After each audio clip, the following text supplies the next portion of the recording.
안녕하세요. 사연 읽어주는 남예입니다. 오늘도 와주셔서 감사드리며 오늘의 사연 시작하겠습니다. 안녕하세요.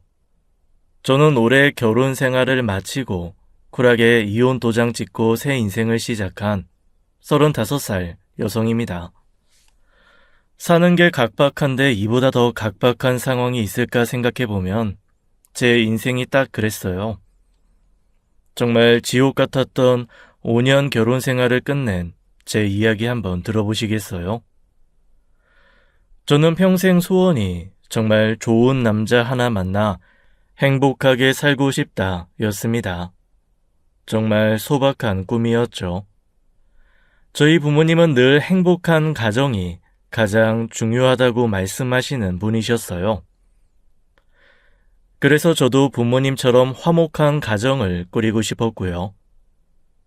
친구들은 저마다 부푼 꿈을 꾸었지만 저는 그런 것보다 가족이 중요했습니다. 하지만 소원은 말 그대로 소원이지요. 사실 20대 중반까지는 뭘 해도 나 잘났다 하면서 살았습니다. 자랑처럼 들리시겠지만 제가 노력하지 않아도 남자들을 만날 수 있었어요. 뭐 누구나 그런 시기가 있듯이 저도 정말 인기 많았던 시기가 있었습니다. 하지만 20대 후반부터 갑자기 인기가 또 끊기지 뭡니까? 친구들은 죄다 연애하거나 결혼해서 행복한 신혼생활 하느라 저 혼자 깍두기였어요. 혼자 솔로 생활을 하다가 지쳤는데 마침 소개팅이 떡하니 들어왔습니다. 아는 지인의 소개였지만 사실 소개팅도 처음이라 겁도 있었어요. 그러나 이렇게 혼자 있으니 누구라도 만나보자고 생각해서 힘주고 나갔습니다. 소개받은 남자는 직장도 좋고 인물도 헐친한 사람이었어요. 나이 차가 5살 나긴 했어도 직장 탄탄하겠다. 얼굴도 제법 반반해서 한눈에 반했습니다. 그 사람이 바로 제 남편이었어요. 남편도 제가 싫진 않았는지 첫 만남부터 열정적으로 다가왔습니다. 우리 둘은 만난 그날 사귀게 되었어요. 지인의 소개로 만났지만 지인의 말처럼 저희는 찰떡 궁합이었습니다. 두 사람이 잘 맞을 것 같아서 소개해준다는 말을 우스갯소리로 넘겼었는데 남편과 저는 둘이 정말 잘 맞았어요. 자기, 이번에 놀러 가고 싶은 곳 있어? 나 캠핑 가고 싶은데 요즘 캠핑 유행이잖아. 역시 나랑 잘 맞아. 내가 안 그래도 캠핑장 예약해놨어.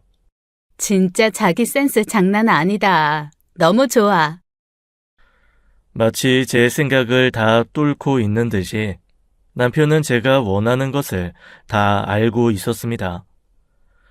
남편과 저는 죽이 척척 맞았어요. 그러다 보니 1년 사이에 우리의 관계는 더 깊어졌고 번갯불에 콩 구워 먹듯 결혼까지 결정했습니다. 친정에서는 그렇게 빨리 결혼해도 되냐고 걱정하셨어요. 하지만 나이도 있다 보니 사람 있을 때 얼른 가는 것도 나쁘지 않겠다 했던 것 같습니다. 그렇게 많은 사람들의 축복 속에서 저희는 결혼을 했고 남부럽지 않은 결혼 생활이었어요. 결혼 생활 4년 차까지는 정말 아무 문제 없이 잘 지냈습니다. 친구들이 모이면 가끔 남편 이야기가 나오잖아요. 제 친구들도 그랬습니다. 자기 남편은 요즘 뭐하고 지낸다, 남편 때문에 못 살겠다 등등의 말들을 늘어놓았죠. 그런데 한 친구가 꺼낸 말이 남 이야기 같았습니다. 내 친구 남편이 바람 피워서 지금 이혼 소송 중이래. 이혼 소송? 누구랑 바람 피웠대? 자기 회사 여직원이랑 바람 피웠다지. 진짜 너무 어이없어. 오피스 와이프가 진짜 있더라고. 아유, 남자들은 왜 그래? 자기 아내 있으면서 여자를 또 만나? 결혼하면 아내는 여자로 안 느껴진다나? 그런 이유라고 하던데. 친구의 말을 들어보면 바람 피우는 것도 유행이 있다더군요. 한동안은 동창회, 동아리에서 바람이 일었고 이제는 오피스 와이프가 유행이라면서 말입니다. 그런 말을 듣는데 왜 제 이야기도 아닌데 심장이 덜컥하는지 모르겠어요. 괜히 그 말이 신경 쓰여서 남편을 이상한 눈초리로 쳐다보기도 했습니다. 남편에게 친구들과의 대화 내용을 이야기하자 자기는 간이 작아서 그런 짓 못한다더군요. 여태껏 의심할 여지도 없던 남편이기에 저는 웃으며 넘어갔습니다. 그런데 이게 여자의 촉일까요? 어느 날 남편의 옷을 정리하다가 뭔가 툭 떨어졌습니다. 자세히 살펴보니 식당 영수증이더군요. 그런데 그 식당이 몸보신 요리, 보양식 파는 그런 식당이었습니다. 복날도 아닌데 왜 이런 음식을 먹을까 하면서 생각에 잠겼어요. 뭔가 이상하다 싶었지만 친구랑 밥 먹을 수도 있는 거니까 하고 넘어갔습니다. 아무 생각 없이 화장대에 두었던 영수증을 보고 남편에게 이거 영수증은 왜 안 버렸냐 하니까 남편이 흠칫하는 표정에 뭔가 느낌이 싸했어요. 그때부터 남편의 행동이 이상하다는 생각이 들었던 것 같습니다. 이후부터 저는 남편의 행동을 살피는 게 습관이 되었어요. 그러다가 하루는 남편과 같이 시댁에 갈 일이 있어서 남편의 차를 탔습니다. 평소에는 제 차를 타고 다니지만 시댁 갈 때는 남편의 큰 차를 타고 다녔어요. 그런데 남편의 차에 앉았는데 엉덩이가 따끔하는 겁니다. 아파서 엉덩이를 들어 살펴보니 그건 귀걸이 한쪽이었어요. 그 순간 심장이 철렁하는 기분이었습니다. 제 남편은 절대 그런 일 없다고 생각했는데 이게 바로 바람이구나 하는 생각이 들었어요. 심장이 너무 주체가 안 되는 바람에 갑자기 속이 안 좋다며 남편 혼자 시댁에 가라고 했습니다. 그리고는 덜덜대는 손으로 인터넷을 막 찾기 시작했어요. 인터넷에는 수많은 외도 의심 글들이 눈에 띄었습니다. 그중 글 하나에는 잘못하면 오히려 의부증으로 의심받는다더군요. 그래서 무조건 의심하지 말고 일단 증거부터 확보하라는 말이 있었습니다. 처음 겪는 일에다가 어떻게 하면 좋을까 싶어서 가장 친한 친구에게 말했어요. 나도 내 남편 바람나서 한 번 잡은 적 있어. 일단 핸드폰부터 뒤져봐. 친구의 말을 듣고 보니 요즘은 핸드폰이 필수니 그 안에 뭔가가 있겠거니 했습니다. 남편은 저와 시댁에 가지 않자 일찍 식사만 하고 돌아왔어요. 갑자기 이런 적은 없었기에 그래도 걱정은 됐는지 몸은 괜찮냐고 물었습니다. 하지만 남편이 바람을 피우고 있다고 생각이 들어 걱정되는 말도 반갑지 않았어요. 그날 밤 저는 남편이 곤히 잠들기만을 기다렸습니다. 사실 원래 제 성격 같았으면 남편에게 화를 내고 뒤집어 엎었을지 모르지만 바람은 장난이 아니잖아요. 이게 단순한 흥미일지 아니면 정말 큰 외도일지 모르니 그래서 제 마음을 다잡고 증거부터 확보하자고 생각했죠. 하지만 웬일인지 남편은 그날따라 잠이 안 온다며 혼자서 영화를 다 보기 시작했습니다. 밤늦게까지 기다리다가 결국 제가 먼저 잠들어 버려서요. 그 다음 날도 아침 일찍 일어난 남편은 서둘러 준비하고는 출근해버렸습니다. 바람을 의심하기 시작하자 오만 것들이 신경 쓰이더라고요. 일찍 나가길래 그날은 일찍 귀가하겠거니 했으나 남편이 마침 친구들과 술자리가 생겼다고 했습니다. 그래? 오랜만에 만나는 자리니 재밌게 놀다가 들어와. 술자리라서 좀 길어질 수도 있어. 알겠어. 나 먼저 저녁 먹고 쉴게. 평소라면 술자리 있으면 많이 먹지 말라고 잔소리했겠지만 이날은 남편에게 자유 권한을 주었어요. 남편이 술을 많이 먹고 들어오기만을 바랬습니다. 아니나 다를까 고삐 풀린 남편은 술을 징탕 먹고 만취가 되어 들어왔습니다. 남편은 술에 취해서 비틀거리면서 들어오더니 씻지도 않고 잤습니다. 저는 이때다 싶어서 남편의 핸드폰을 열어보았어요. 하지만 이럴 수가. 남편의 핸드폰은 아주 깨끗했습니다. 마치 제가 뒤질 것을 아는 듯이 거의 초기화 수준으로 아무것도 없었어요. 이 정도면 진짜 바람이 아니라 내가 오해했구나 할 정도였습니다. 친구도 아무런 증거도 없고 깨끗하다고 하니 네가 오해한 건 아니냐고 하더군요. 하지만 그날 남편의 차에서 발견한 귀걸이가 분명 수상했습니다. 바람 피우는데 핸드폰이 그렇게 깨끗할 수 없었기에 한동안은 잊고 지냈어요. 어떻게 보면 속내로는 차라리 내 남편은 아니길 바라는 마음도 있었을지 모릅니다. 하지만 문득문득 떠오르는 생각 탓에 제 마음속에 폭이란 있을 수 없었습니다. 저는 이후에도 간혹 남편이 씻으러 들어갈 때마다 핸드폰을 찾아봤어요. 핸드폰에는 전화번호라든지 사진이라든지 뭔가 남아있는 게 없었습니다. 하지만 저는 발견하고야 말았어요. 하루는 회사에서 서류를 하나 보내달라고 하기에 남편의 노트북을 열었습니다. 메일을 보내고는 무심코 서류 양식을 찾는 도중 검색어에 여자 운동화가 있는 것을 발견했어요. 심장이 쿵쾅쿵쾅 뛰었습니다. 평소 제 운동화 사이즈도 모르는 남편이기에 분명 제 것은 아니라는 것을 알고 있었어요. 그래서 회사에는 반차 내고서 남편이 일찍 끝나는 날 미행을 결심했습니다. 나 오늘 친구들 만날 거야. 좀 늦어도 이해해. 아, 그래? 그럼 나도 저녁 먹고 들어갈게. 알겠어. 이따 봐. 저는 태연하게 남편에게 친구들 만날 약속이 있어서 집에 늦게 들어간다고 했어요. 그래야 남편이 경계를 풀고 그 여자를 만나겠거니 했습니다. 그리고서는 남편의 회사 앞에서 몰래 기다렸어요. 회사 끝나는 시각이 되자 남편은 서둘러 차를 끌고 어딘가로 가기 시작했습니다. 회사에서 20분 정도 떨어진 곳까지 가서 차를 세운 남편은 어떤 여자와 만났어요. 설마 했던 의심이 확신이 서자 저는 불안함과 함께 배신감이 들기 시작했습니다. 저 자식이 미쳤나? 감히 나를 놔두고 바람을 피워?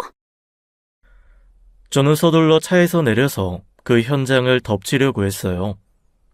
남편은 웃으며 그 여자와 이야기를 하고 있었습니다. 당장이라도 그 여자의 면상도 보고 싶었고 남편의 웃는 얼굴을 한 대 갈겨야겠다고 생각했죠. 그리고 빨리 이 현장을 잡지 않으면 놓쳐버리고 만다는 생각이 들어서 차를 급히 세웠습니다. 서둘러 차 문을 열고 내리려는데 차에서 내리려는 순간 뒤에서 누가 제 차를 들이박았습니다. 하차, 사고가 나버렸어요. 하필 이런 순간에 누가 내 차까지 들이받는 건지 열이 뻗쳤습니다. 대수롭지 않은 사고였기에 저는 상대 운전자에게 난 괜찮으니 가라고 했어요. 당장이라도 두 사람이 자리를 뜰 것 같은데 여기서 잡혀있을 시간이 없었습니다. 하지만 제 차를 박은 가해자가 자꾸 저에게 연락처를 달라고 하고 경찰을 불렀어요. 저 정말 괜찮아요. 그러니까 그냥 가시라고요. 저 진짜 급해요. 안 돼요. 경찰 불렀으니 기다리세요. 그러다가 뺑소니로 신고하려고요? 신고 안 해요. 안 한다고요. 저 좀 가볼게요.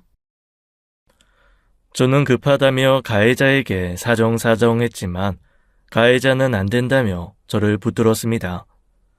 그렇게 실랑이 하는 사이 남편은 그 여자와 함께 차를 타고 가버렸어요. 진짜 절망적이었습니다. 현장을 잡아서 바로 두 사람을 혼내줬어야 하는데 그러지 못하는 게 너무 억울했어요. 집에 들어가서 쉬고 있었더니 남편이 들어왔습니다. 그리고는 태연하게 말했어요. 나 친구 만나서 밥 먹고 들어왔어. 그래? 친구 누구? 제가 친구 누구냐고 묻자 남편은 당황했는지 동창이라고 하면서 씻으러 들어갔습니다. 그냥 사실 여자였고 누구였다고 말했다면 저는 더는 오해하지 않았을 거예요. 하지만 남편의 태도만 봐도 내게 숨기는 것이 있구나 하는 것이 확실하게 알 수 있었습니다. 저는 곧 남편을 다시 미행하기로 했어요. 회사에는 죄송스러웠지만 제가 제정신으로 일을 할 수가 없어서 병가를 내고 쉬었습니다. 남편은 제가 동창회에 있다는 소리에 신이 난 듯 알겠다고 했어요. 그리고 저는 또 남편을 미행하기 시작했습니다. 남편은 회사에서 나오자마자 빨리 차를 몰고 달렸어요. 얼굴에는 웃음이 한가득했습니다. 배신감이 치솟아 저는 달리는 남편의 차를 뒤쫓았어요. 그러다가 남편의 차가 어떤 트럭에 가려 안 보이는 거예요. 저리 비켜! 안 보인다고! 트럭이 지나가는 순간 남편의 차는 보이지 않고 두 갈래 길이 나왔습니다. 50대 50대 확률이었어요. 무조건 오른쪽으로 꺾어보자 해서 최대의 속도로 달려갔습니다. 좀 더 달리다 보니 다행히 남편의 차 뒷공무니가 보였어요. 그대로 달리던 차는 어떤 한적한 시골의 카페에 멈춰섰습니다. 저는 속으로 망할 놈의 자식이라며 남편을 욕하면서 남편이 들어간 카페를 살폈어요. 남편은 카페에 들어가 그 여자와 웃으며 이야기를 나누는 모습이었습니다. 야, 이 나쁜 자식아! 네가 그러고도 사람 새끼야? 여보? 이것 좀 나! 내가 나타나니까 겁나니? 뭐 달고 태어난 놈은 믿을 게 없다고 딱 너를 말한 거네. 여보, 오해야, 오해. 웃기고 있네. 야, 이년아. 넌 안에 있는 남자랑 만나서 불륜을 저지르고 싶니? 아니라니까, 여보. 이 사람, 내 누나야. 뭐? 저는 흥분해서 남편의 뒷머리채를 잡고 소리 질렀어요. 남편은 아프다면서 저에게 손 좀 놓고 말하라고 했습니다. 저는 씩씩대다가 누나라는 남편의 말을 듣고 벙쪘어요. 그도 그런 게 결혼한 지 4년이나 되었지만 남편에게 누나가 있다는 말은 처음 들었으니까요. 남편은 그 여자가 불륜녀가 아닌 이복 누나라고 말하더군요. 솔직히 저는 믿을 수가 없어서 둘을 번갈아 봤어요. 이복 누나여도 누난데 이렇게 안 닮았어? 남매가 뭐 다 닮았냐? 외탁, 친탁 다 다르지. 제 말에 남편은 자기가 아버지가 외도로 낳은 자식이라 말할 수 없었다고 했어요. 저도 결혼 전에 시부모님이 이미 돌아가신 상황이라 그런 사실은 전혀 몰랐습니다. 그저 부모님이 안 계신 남편이 안쓰러워 더 애정을 주었던 것도 사실이었어요. 남편은 자신이 외도로 태어난 아들이라는 걸 알면 제가 실망할까봐 계속 말하지 못했다고 했습니다. 그리고 만약 제가 이 사실을 알았다면 결혼을 했겠냐고 물어봤어요. 사실 그런 일은 한 번도 생각해 본 적이 없었기에 저는 뭐라 답을 하기가 어려웠습니다. 남편은 겁을 하면서 너도 이렇게 나오는데 내가 어떻게 말하겠냐고 했어요. 그 이야기를 들으니 남편이 한편으론 불쌍해 보이기도 했고요. 엄마는 달라도 우리는 남매니까 최근 들어서 서로 연락 트고 자주 만났어. 근처에서 만나면 왠지 오해받을 것 같아서 외곽에서 만난 거야. 남편은 이런 사실을 말할 수 없었지만 이제서야 속이 시원하다며 털어놓았어요. 그리고 제가 오해할 만한 거라며 미안하다고 사과했습니다. 하지만 남편의 그런 말을 듣고도 왠지 찜찜했어요. 이렇게 알게 됐으니 반갑네. 앞으로 우리 잘 지내봐요. 남편의 누이라는 사람은 예쁘장하게 생긴 얼굴로 눈웃음을 지으며 저에게 웃었어요. 솔직히 저를 언제 봤다고 그렇게 웃으며 이야기하는지 기분 이상했어요. 사람은 첫 인상이 중요한 건데 전 시누이를 남편의 불륜녀라고 생각했으니 좋게 안 보였습니다. 남편은 슬쩍 눈치를 보더니 이렇게 된 거 앞으로 친하게 지내자고 하더군요. 불쾌해하는 저에게 오해 말라며 같이 차나 마시고 가자고 했습니다. 하지만 같이 차 마시는 동안 저보다 아주 둘은 죽이 잘 맞는데 그마저도 왠지 기분이 이상했어요. 집으로 가는데 남편은 시누이를 데려다 주겠다고 출발했고 저는 먼저 집으로 돌아왔습니다. 시누이를 데려다 준다는 남편은 2시간이나 넘어서 들어왔어요. 누나 데려다 준다더니 왜 이렇게 늦어? 집 앞에서 차 안에서 이야기하다 보니 그렇게 됐네. 우리 인연이 좀 깊잖아. 아무리 그래도 그렇지. 솔직히 이런 중요한 일을 나한테 말했어야 하는 거 아니야? 미안해. 솔직히 들킬 줄 몰랐어. 그럼 평생 나 속이고 살려고 했니? 이거 사기 결혼이나 똑같아. 미안해. 이젠 진짜 숨기는 거 없어. 한 번만 용서해줘. 진짜 한 번만 더 날 속여봐. 너 그땐 국물도 없을 줄 알아. 남편은 굽신대면서 저에게 쩔쩔맸어요. 솔직히 남편이 외도해서 낳은 자식이라는 것도 기분이 좋지 않은데 처음 보는 시누이가 생겼으니 제 심정이 어땠겠어요. 진짜 그날은 남편의 밉상 맞은 얼굴을 몇 번이나 꼬집고 난 후에야 잠이 왔습니다. 어쨌든 부모도 안 계신데 시누이라는 사람이 있으니 서로 왕래가 잦아지기 시작했어요. 고삐가 풀린 듯한 남편은 뭐만 생기면 시누이에게 가져다 주자고 했습니다. 없던 시댁 식구가 생겼는데 남편은 속 편해 보였어요. 집에 건강식품이라도 선물 들어오면 냉큼 가져다가 시누이에게 갖다 줬습니다. 저는 그런 남편이 정말 짜증이 나기도 했어요. 야, 네 누나한테 하는 거에 10분의 1이라도 우리 부모님한테 해봐라. 나쁜 자식아. 알았어. 장인 장모님한테 이번에 용돈 좀 보내드려. 그래 놓고는 시누이에게도 줄 선물을 보고 있더군요. 혼자 사는데 필요한 게 많다면서 직접 챙기는 성의를 보였습니다. 나한테 그렇게 관심을 보였다면 밉상 맞아 보이진 않았을 거예요. 자기 누나라고 끔찍히 챙기는 것 같아서 괜히 기분이 나쁘기도 하고 이상하게 그 시누이에게는 정이 안 갔습니다.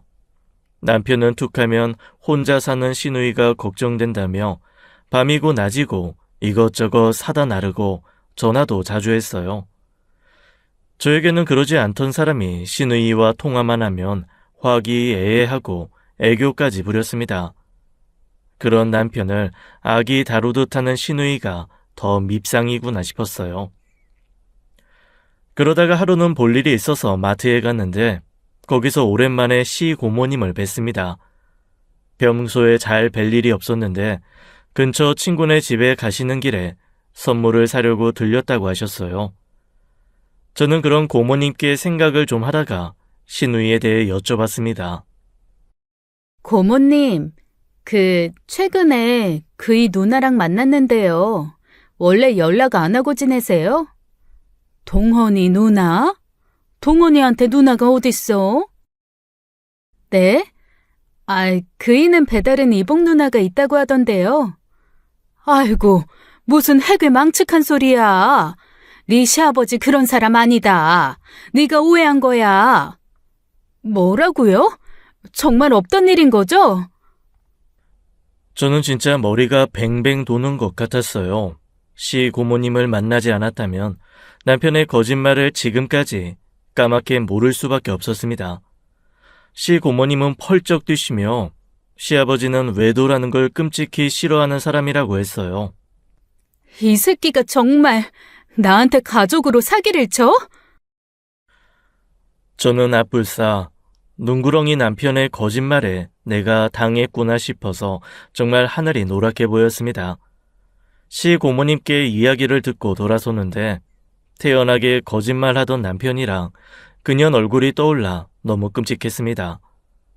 저를 속인 만큼 그 년놈들에게 복수를 꼭 해주자 다짐했죠. 두 사람은 얼굴에 철판을 깔고 제 앞에서 남매 노릇을 하던 모습이 자꾸 떠올랐어요. 이것들을 어떻게 해야 하나 고민 많이 했습니다.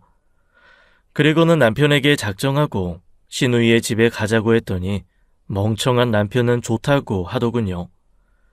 시누이의 집에 가보니 두 사람이 다정하게 찍은 사진이 있었습니다. 그 사진을 보는데 너무 열받았어요. 저는 뒤늦게 만난 남매라 핏줄이 당겨 애정이 깊냐는 식으로 비아냥댔습니다. 사진을 보더니 불륜녀는 남편을 보며 씩 웃기만 했어요. 저는 일부러 실수인 척 그 액자를 탁 쳐서 깨버렸습니다. 어머, 실수했어요. 어쩜 좋아요? 아, 이거 아끼던 액자인데 어쩔 수 없지. 괜찮아. 불륜녀는 제가 액자를 깨자 표정이 일그러졌지만 남편이 있어서 그런지 애써 괜찮다고 말했어요. 저는 불륜녀와 남편이 액자를 치우는 사이에 화장실에 가서 그 여자의 칫솔을 훔쳤습니다. 그러면서 웃긴 것이 옆에 남편의 칫솔도 버젓이 있더군요. 열받은 저는 남편의 칫솔을 변기에 쓱 한번 닦아서는 얹어놓고 나왔어요. 나중에 꼭 그 칫솔로 이 닦기를 바라면서 말입니다. 제가 당한 것에 비하면 그 정도 복수는 애교죠. 그 다음날 저는 두 사람의 칫솔을 가지고 유전자 검사를 신청했습니다.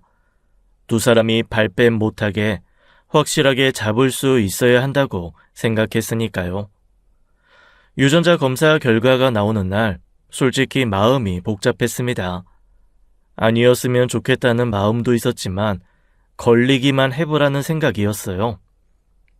역시나 두 사람의 검사 결과는 빼도 박도 못하는 완벽한 남이라고 나왔습니다. 서로를 바라보는 그 눈빛은 남매의 눈빛이라고 볼 수 없었죠. 남편은 그 여자와 있는 현장을 저에게 딱 걸리니 자기 부모님을 팔아 누나라고 둘러댄 것이었습니다. 완벽한 남편의 속임수에 당하고 만 것이었어요.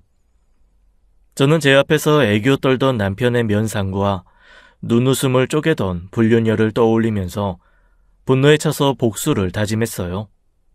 이 개자식과 개상년, 너넨 내 손에 죽었어. 그 둘을 생각하면 바로 불러서 혼내주고 싶었지만 그렇게 가볍게 넘기고 싶진 않았습니다. 내가 당한 만큼 그 둘도 꼭 피눈물을 흘리게 해주겠다고 생각했죠.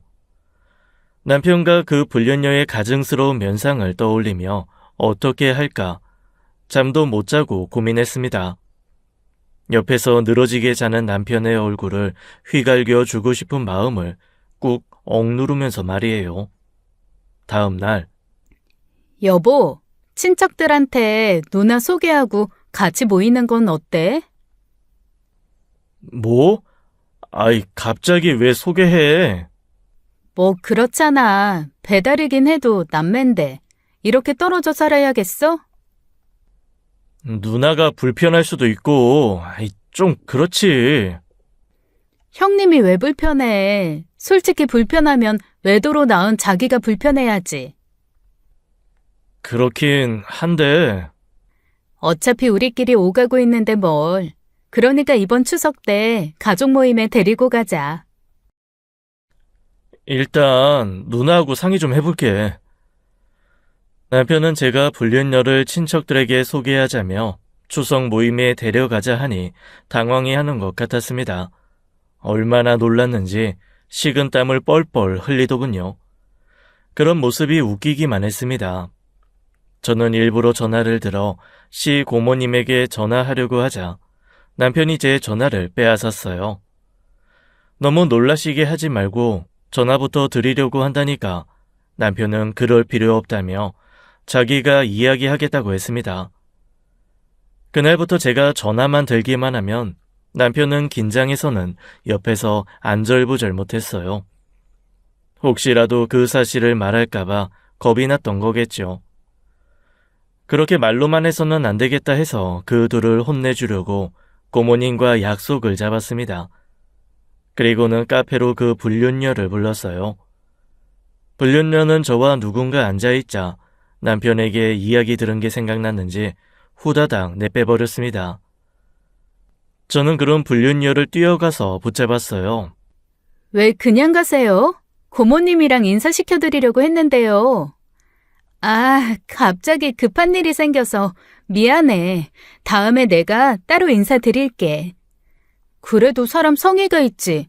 어른이 밖까지 나오셨는데 어쩜 너무 예의가 없으시네요. 그치. 내가 정말 미안해. 다음에 크게 한턱 쏠게. 오늘은 안 되겠다. 다음엔 얼굴이라도 비추시고 인사 제대로 하세요. 안 그럼 저 화낼 거예요. 불륜녀는 진땀을 빼며 알겠다고 하면서 서둘러 뛰어가 버렸습니다. 그 정도로 겁을 먹다니 그만한 심장으로 바람을 잘도 피웠다 싶었죠. 그날 남편은 불륜녀에게 이야기를 들었는지 저보고 시고모님을 만났냐고 물었습니다. 저는 몇십 년 만에 만난 누이 얼굴 한번 보여드리려고 했다고 하니 남편은 아무 말도 못한 채 혼자 끙끙 앓더군요. 저는 이런 작은 복수로는 성에 차지도 않았습니다. 남편에게 매일같이 친척들 모일 때 누나를 데려가자며 이야기했더니 남편은 별별 핑계를 다 댔습니다.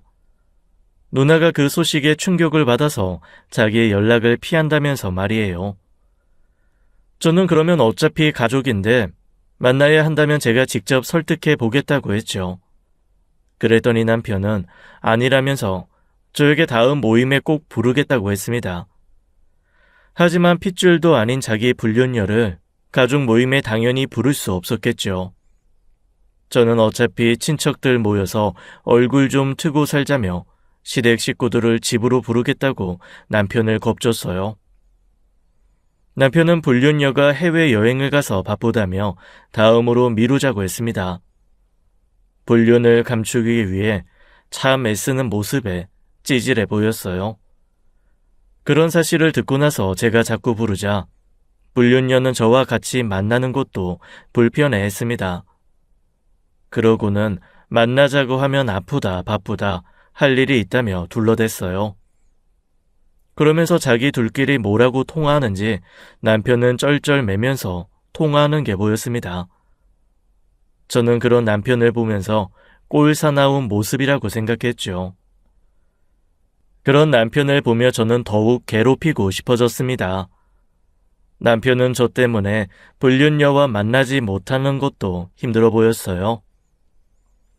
그런 마음의 싹도 싸그리 잘라주고 싶었습니다.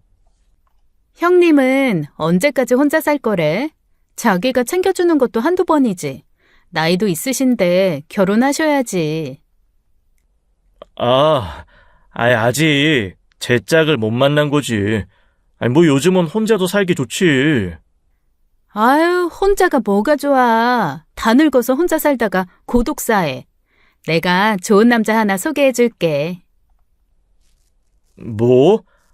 무슨 남자를 소개해줘? 아직 형님도 결혼하기에 괜찮아. 형님보다 연하가 나을까, 연상이 나을까? 당신한테 하는 것 보면 아무래도 연하가 나을 것 같기도 하고. 안 돼. 안 되긴 뭐가 안 돼? 자기가 형님 남친이라도 돼? 잘 돼서 결혼하면 좋지 뭐. 신경 안 쓰이고. 신우이 행세하는 불륜녀에게 연하남을 소개해 주겠다고 하니 남편은 안 된다며 저를 말렸어요. 제가 아는 동생 중 잘생긴 동생을 언급했더니 크게 당황하더니 밥 먹다가 사례까지 들려서는 한참 기침을 했습니다. 저는 남편에게 여자 마음은 여자가 잘 안다면서 끼어들지 말라고 했어요. 그 말을 듣고 남편은 불안해하며 전전긍긍했죠. 그리고 저에게 누구랑 연락하는 거냐며 계속 집착했어요. 하지만 저는 남편의 집착에 신경 쓰지 않고 계속 연락을 주고받았죠. 그러자 남편은 화가 났는지 내가 먼저 만나보겠다고까지 말했어요. 저는 불륜녀와 셋이 만날 때 그녀에게 잘생긴 동생 사진을 보여주었습니다. 불륜녀는 슬슬 남편의 눈치를 보면서 사진을 뚫어지게 보더군요. 남편보다 잘생긴 얼굴이 내심 마음에 들었나 봅니다. 그러더니 집에 와서는 둘이 싸우는 건지 한참을 밖에서 통화를 하는데 남편의 화내는 목소리가 들렸어요. 싸우고서 기분이 좋지 않은지 남편은 계속 심통을 부리고 짜증을 내는 모습을 보였습니다. 그런 남편을 보면서 저는 말했어요. 약속 잡아놨으니 형님한테 전해줘. 뭐? 아이, 진짜 약속 잡았다고? 형님 결혼시켜야지. 동생이면서 어쩜 그리 무관심해? 저는 정말 약속 잡았다면서 남편에게 다그쳤습니다. 시누이에게 잘 전달해서 꼭 데리고 나오라면서 말이죠. 약속 당일 남편은 기어코 그 자리에 쫓아나왔습니다. 하지만 소개팅은 거짓말이었기에 불발됐고 그런 불륜녀를 보면서 남편은 화가 난 것 같았습니다. 저는 그 자리에서 밥이나 먹고 가자고 했는데 남편은 짜증이 났는지 티는 내지 못하더군요. 그 일로 둘이 다퉜는지 한동안 셋이 보자고 하면 질색하면서 피했습니다.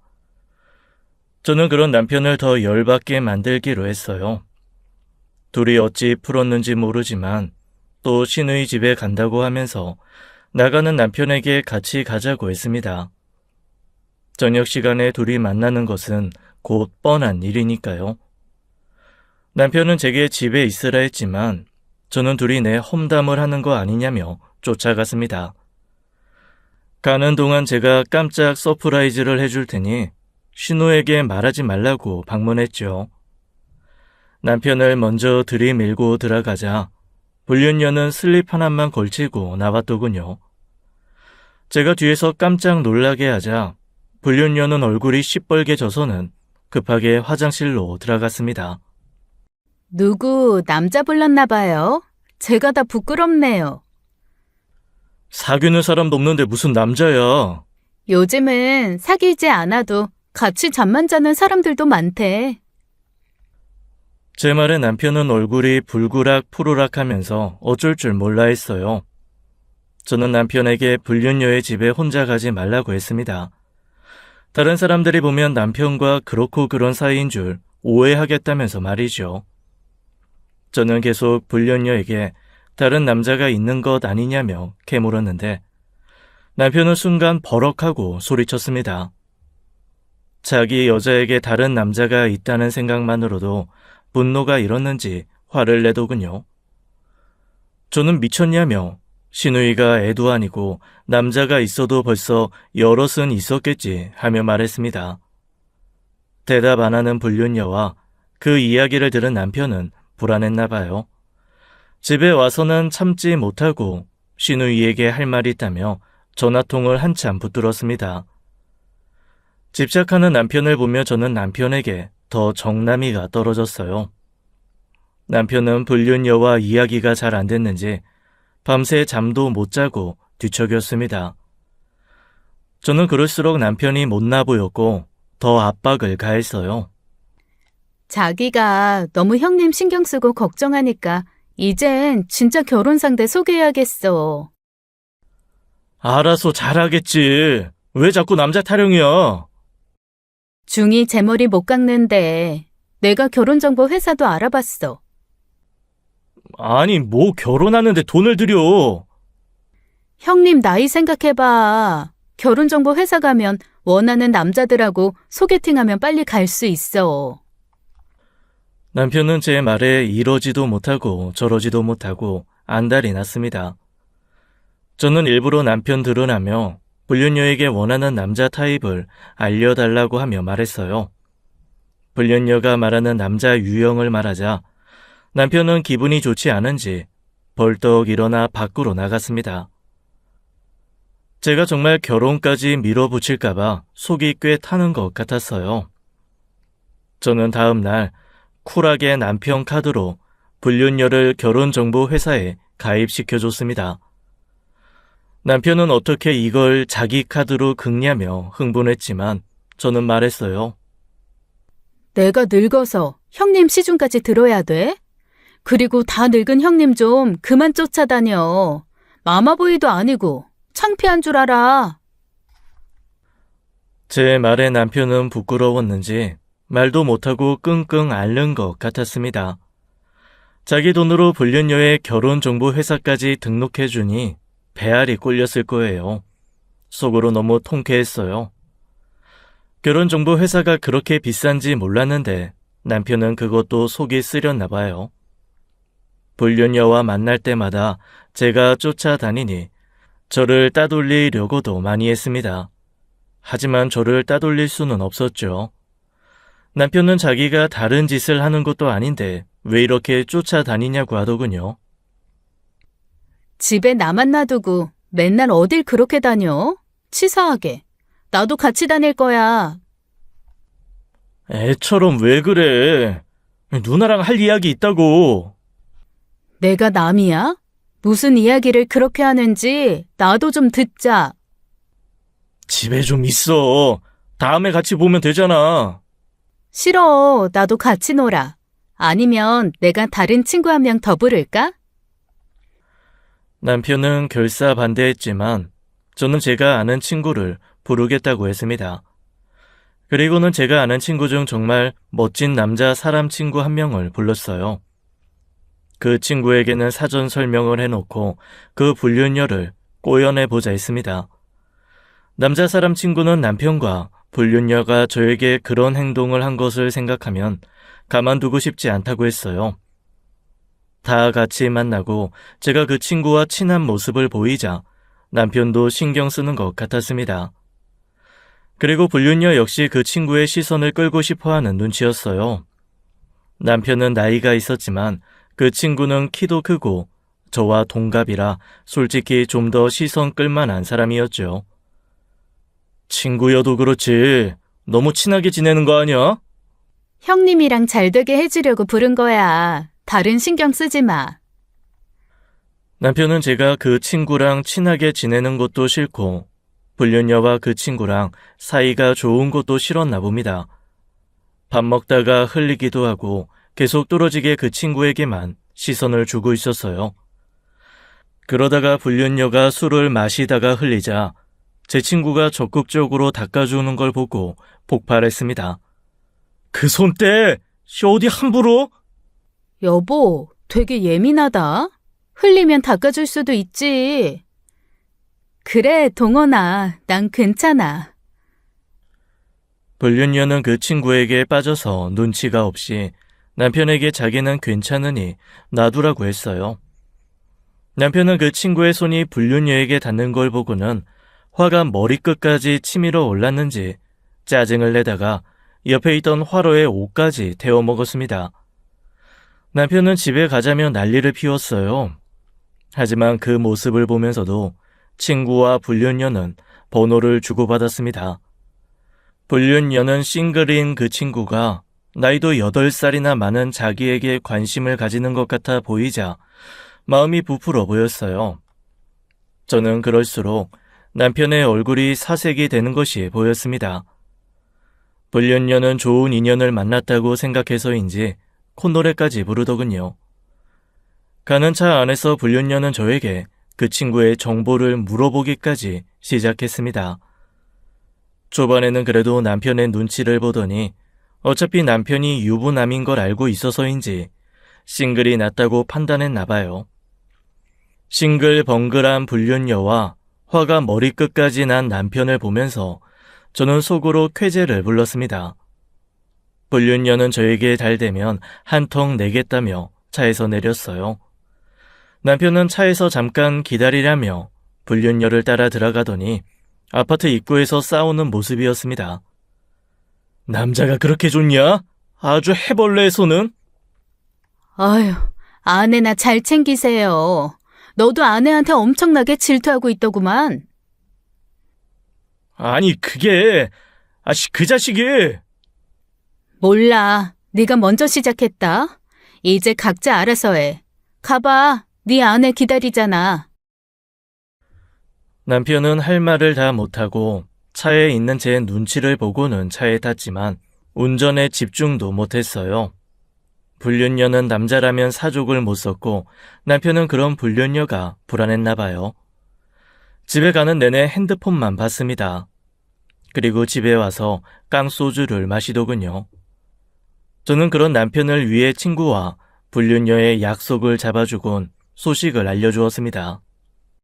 글쎄, 둘이 잘 되려나 봐. 다음엔 둘이 만난대. 뭐? 야, 그걸 왜 둘이 만나게 둬? 나이 30 넘은 사람들의 연애까지 왈가왈부하니? 속 좁은 영감탱이야. 남편은 안절부절 못하며 두 사람이 가까워질까봐 걱정했나 봐요. 저는 친구에게 적당히 불륜녀를 상대하다가 연락을 끊으라고 했습니다. 불륜녀는 남편과 한동안은 연락도 하지 않은 채 친구와 만나거나 연락했어요. 야, 나이도 많으면서 거짓말에 여우짓에 엄청나게 밝히더라. 그러니까 내 남편을 꼬셨겠지. 진짜 생각 같아선 여자고 뭐고 걷어차주고 싶던걸. 남편이 그 여자한테 눈이 멀었나 봐. 이제 슬슬 끝낼까? 친구는 불륜녀랑 만나주는 것도 지친다고 했습니다. 자기에게 온갖 선물 공세를 다하면서 사귀고 싶어서 안달이 나 보였대요. 남편이 하도 붙어먹길래 그들이 되게 가깝고 떼어낼 수 없는 사이인 줄 알았더니 그것도 아니었던 겁니다. 제 친구는 놀아줄 만큼 놀아줬다 싶어 일방적으로 연락을 끊었어요. 그러자 불륜녀는 제 친구와 갔던 곳을 다 찾아다니면서 힘들어했습니다. 그러면서 저에게 그 친구와 연락되느냐고 자기 너무 힘들다고 제 앞에서 울었어요. 남편은 그런 불륜녀를 보며 자신을 진심으로 좋아한 게 아니라는 생각에 쭈그러든 것 같았습니다. 불륜녀는 상당히 힘들어했고 그 일로 남편과 크게 싸웠어요. 남편은 저에게 차마 말은 못했지만 안 피던 담배까지 피워대며 속을 태웠습니다. 무슨 사춘기 사랑에 빠지고 시련을 겪은 사람처럼 굴었어요. 사실 그때 분위기로는 두 사람이 헤어질 것 같기도 했습니다. 하지만 둘 다 욕정에 눈이 멀었는지 불륜녀가 힘들어할 때 남편이 불륜녀를 위로하면서 다시 가까워졌어요. 그러다가 결정적으로 남편의 행동에 너무 화나게 하는 일이 있었습니다. 집안 대청소를 하다가 우연히 발견하게 된 비상금 통장이 하나 있었어요. 아마도 자기가 결혼 전에 모아뒀던 돈과 상여금 일부를 빼놓고 했던 통장이었나 봅니다. 그 통장을 보니 그 여자와 모텔 간 내역, 그리고 그 여자에게 사줬던 선물들이 찍혀 있더군요. 그 여자에게 쓸 돈은 있고 저에게는 어쩌다 한번 사주고서 생색내는 남편을 골려주고 싶었습니다. 저는 그 통장을 들고 가서 있는 돈을 다 뺐어요. 남편은 뻔히 같은 비밀번호를 쓰는 것을 알고 있어서 가능했던 일이었습니다. 남편은 그 통장을 쓰려다가 잔액 부족이 떠서 깜짝 놀랐는지 집에 와서 저에게 혹시 통장 하나 못 봤냐고 물었어요. 여보, 혹시 내 통장 하나 못 봤어? 무슨 통장? 그게... 남편은 차마 저에게 비상금 통장이 있다는 걸 말하기 어려웠는지 아니라고 하고서 말을 아꼈습니다. 저는 그런 남편의 뒤통수를 집에 있던 두꺼운 책으로 세게 내려쳤어요. 남편은 갑자기 왜 이러냐고 저에게 짜증을 냈지만 저는 그의 눈앞에 그 통장을 집어던졌습니다. 어떻게 이걸... 집에 두고 이걸 내가 발견 못할 거로 생각한 네 머리는 돌덩이니? 혹시 열어봤어? 너 바람 피우면서도 돈도 잘 쓰더라. 부모 팔아가면서 바람 피우면 좋냐? 왜? 또 시누이라고 한 번 더 우겨보지. 네 족보는 개족보라고 말해봐. 처음에는 아니라고 하던 남편은 제가 유전자 검사지를 들이밀자 사색이 되었어요. 그러자 더는 말도 못하고 자기가 잘못했다고 빌었습니다. 얼굴이 뻘개져서는 자신이 한 짓을 상기하는 듯 했어요. 저는 그런 남편의 싸대기를 세차게 쳤습니다. 남편은 놀란 듯 저에게 한마디도 못했어요. 저는 그런 남편에게 온갖 욕을 다하면서 말했습니다. 내가 죽더라도 네 두 년놈들은 절대 가만 안 둔다며 말입니다. 남편은 미안하다고 자기는 이혼할 생각 없다고 했어요. 뻔한 레파토리를 하는 남자들의 말을 믿지 않았습니다. 저는 남편에게 이혼은 내가 결정한다며 이혼해도 곱게 이혼할 일 절대 없을 거라고 두고 보라고 했죠. 손이 불어 터지도록 밤이 새도록 남편을 두들겨 패고 나서 아침이 밝았어요. 저는 남편에게 그녀를 당장 제 앞에 데려오라고 했습니다.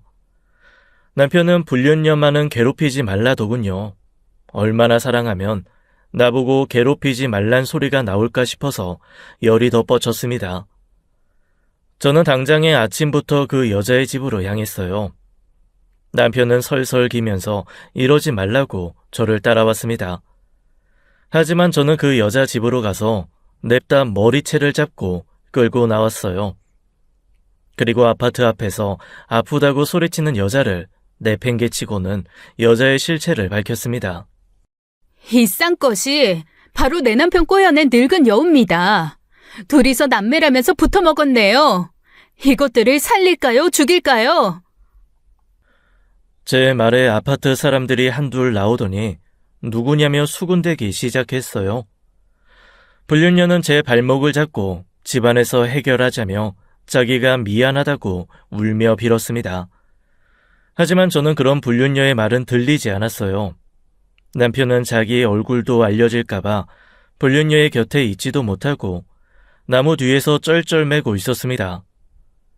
아파트가 작은 아파트라 그런지 금방 불륜녀의 얼굴을 알아보는 사람들이 생겼고 수군대더군요. 불륜녀는 그런 게 아니라며 울부짖었습니다. 하지만 사람들의 말소리가 저에게도 들려왔어요. 나이에 걸맞지 않게 짧은 것 입고 남자랑 팔짱 끼고 들어갈 때부터 알아봤다. 여자 혼자 살면서 결혼한 남자를 꼬이다니 미친 거다 라는 소리들을 말입니다. 남편은 보다 못해서 불륜녀를 부축하러 나왔지만 사람들의 소리에 즐겁했어요. 그 자기 안에 두고 다른 여자와 바람난 면상 좀 봅시다. 남편은 주민들의 말에 겉옷을 자기의 머리에 걸친 뒤 불륜녀를 부축했습니다. 불륜녀는 그런 남편을 보더니 황당하다는 표정이었어요. 자기의 얼굴은 다 보이는데 남편 얼굴만 숨기는 꼴을 말입니다. 저는 그런 남편의 머리채를 잡고는 얼굴을 공개했어요. 남편은 부축하던 불륜녀를 팽개치고는 자기 얼굴을 후다닥 가렸습니다. 머리 좀 놔줘. 내가 잘못했어. 미안해 여보. 여보라는 소리도 하지 마. 더러우니까. 남편은 계속 저에게 미안하다고 했고 불륜녀는 자빠진 상태로 망연자실해서 울고만 있었어요. 오히려 몇몇 주민들은 잘한다며 저에게 힘내라는 응원까지 해주셨습니다. 저를 속이고 행동했던 그 두 년놈들에게 이 정도는 아무것도 아니라고 생각했습니다. 그리고 저는 분이 안 풀려서 기존에 제가 알던 남편의 지인들에게도 말했어요. 남편이 친누나와 바람이 났네요. 어쩌면 좋죠? 저 이대로 살 수 있을까요?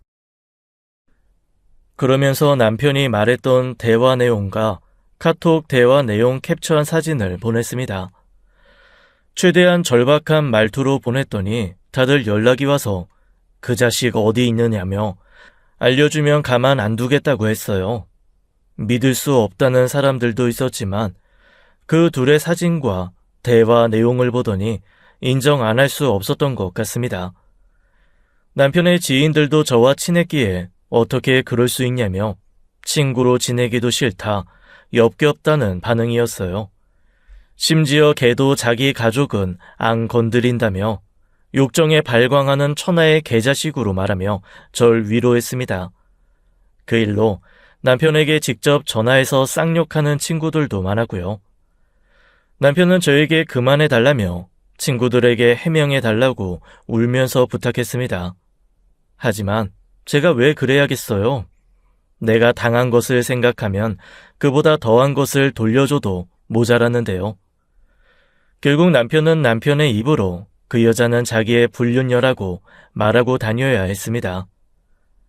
야, 이 개자식아, 네가 아무리 본디 없이 태어났다 해도 친누나랑 그런 관계는 아니지 않냐? 아니, 그게 사실 내 친누나는 아닌데 나랑 바람난 여자야. 내가 아내를 속이려다 보니 친누나라고 했어. 뭐? 너 진짜 또라이 아니냐? 어떻게 재수 씨한테 그딴 거짓말로 불륜을 둘러대? 창피한 줄 알아. 동창회에 이미 네 소문 파다하게 퍼졌어. 넌 앞으로 나오지 마. 쪽팔리기 싫으면. 야, 네가 그래도 내 20년 지기인데 해명 좀 해주면 안 되냐? 미친 새끼, 그걸 말이라고 하냐? 나도 너 같은 사람 되기 싫어. 네가 알아서 해. 남편 친구는 남편이 여자에 미쳤다며 저에게 대화 내용들을 보내주며 아예 손절했다고 했어요. 이혼하면 혼자서 많이 힘들 텐데 도와주겠다는 사람들도 많았습니다. 그런 모습을 보면 제가 헛산 건 아니었어요. 남편 친구들은 하나같이 저 자식하고 어울리면 같은 인간 말종 된다며 남편을 피하기 시작했습니다. 게다가 남편의 친구 중 하나는 남편과 같은 회사에 다녀서 회사까지 소문이 파다했어요. 친구긴 했어도 자기 아내가 바람나서 이혼했던 사람이라 그런지 외도라는 것을 끔찍하게 싫어하는 사람이었죠. 그러다 보니 회사에서 쉽게 그 소문이 퍼져나갔던 것 같습니다. 회사에서는 불륜도 문제인데 누나랑 바람이 무슨 말이냐면서 회사 이미지를 실추시키는 것 때문에 한바탕 난리가 나서대요. 결국 남편은 자기 입으로 회사에서도 친누나가 아니라 자기 불륜녀였다고 해명하다가 윤리위원회에 불려가서 결국 퇴사하라는 결정이 떨어졌다고 했습니다. 회사 차원에서도 사내 소문이 퍼져서 골머리를 앓았나 보더라고요. 남편은 회사에 애정이 컸는데 졸지에 백수가 되어버렸던 겁니다. 이제 보잘것도 없는 남편 뭐가 예쁘다고 제 옆에 뒀겠어요. 저는 그런 남편과 이혼을 결정했고 이혼 소송과 함께 상간녀 소송도 했어요. 돈이 중요하다는 것은 아니었지만 내 잃어버린 청춘을 보상해 주는 길은 바로 돈밖에 없었습니다. 남편과 불륜녀가 남매 코스프레를 하면서 저를 속였던 과정들을 상세히 적어낸 덕에 법정에서도 판결이 쉽게 났어요. 아내를 옆에 두고 친누나라며 불륜을 저지르고 기만했다는 사실이 인정되어 남편에게도 위자료를 받고 이혼을 하게 됐습니다. 당연히 불륜녀에게도 상간녀 낙인을 찍어주고 위자료를 받았어요. 남편과도 사이가 좋지 않은지 불륜녀는 자기가 돈도 없다며 저에게 애원을 했습니다. 제가 살고 있는 아파트도 월세인데 그 보증금마저 빼면 어떻게 살아요? 내가 정말 손이 발이 되도록 빌 테니 한 번만 용서해줘요. 네? 바람도 사람 봐가면서 피웠어야지. 이제 와서 용서? 내 앞에서 시누이라면서 깝죽거릴 땐 언제고? 야, 또 해봐. 넌 네 나이가 부끄럽지도 않냐? 50대고 60대여서도 남자 등골이나 빨아먹고 살아, 이 썩을 거사. 뭐라고 욕하셔도 할 말 없어요. 그 사람하고도 헤어졌으니까 제발 한 번만 봐주세요. 됐어. 너희 부모님께 집이라도 팔아서 위자료 다 챙겨달라고 해. 난 10원 한 푼도 못 빼줘. 불륜녀는 여태 남자에게 의지해서만 살고 돈만 펑펑 쓰고 살아서 그런지 가진 것도 없었어요. 눈물 범벅이 되어서 길거리에서 저에게 엎드려서 우는데 불쌍하기보다 이런 게 쓰레기 인생이구나 싶었습니다. 제가 돌아서자 남편에게 전화해서는 갖은 욕을 다 하더군요. 위자료를 내놓으라고 고래고래 소리를 질렀습니다. 남편도 제 코가 석자인데 도와줄 수 없다고 선을 그은 듯 했어요. 생각 없이 자기 불륜녀를 제게 자기의 친누나라고 속였던 남편은 결국 주변 사람들도 다 떠나고 혼자 남았습니다. 저는 시댁 식구들에게도 다 이야기했거든요. 진작부터 뭔가 이상하다고 생각하셨던 고모님은 제 이야기를 듣고는 조카가 그럴 줄 몰랐다며 미안하다고 사과하셨습니다. 남편은 회사까지 그만두는 바람에 자기가 모았던 재산을 털어 저에게 위자료를 주었어요. 이직할 때도 이전 회사의 퇴사 사유를 본다는데 아마 그것 때문에 쉽게 취직도 못했나 봅니다.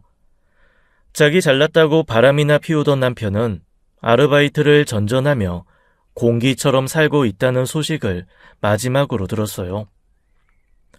저는 이혼 후에 저는 새로운 삶을 찾았습니다. 남편과 살던 집을 처분하고 다른 곳으로 이사했어요. 사기꾼 같은 남편 놈과 같이 살던 집에서는 하루라도 더 있기 싫었기 때문이었습니다. 남편은 그 여자와도 완전히 끝이 났는지 친정 부모님과 저에게 연락이 왔어요. 하지만 주변에서도 자기 불륜을 감추려 친누나라고 했던 사람이 뭔들 못 속이겠냐며 만류했습니다. 저 역시 다시 그 사람을 만나는 일은 절대 없었어요. 제가 두려울 건 없지만 똥이 무서워서 피하겠습니까? 더러워서 피하는 거죠.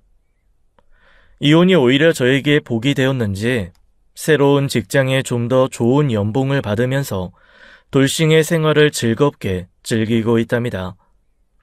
혼자가 되는 것이 두렵기도 하지만 때로는 약이 되는 것 같아요.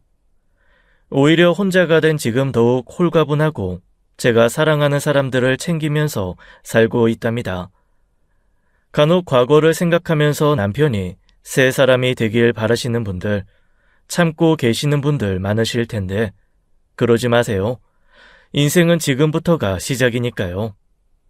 제 사연을 들어주신 분들 감사하고 모두에게 행복만 있으시길 바랍니다. 지금까지 사연 읽어주는 남녀였습니다. 끝까지 함께해 주신 여러분 감사드리며 저희는 다음 사연으로 돌아올게요. 감사합니다.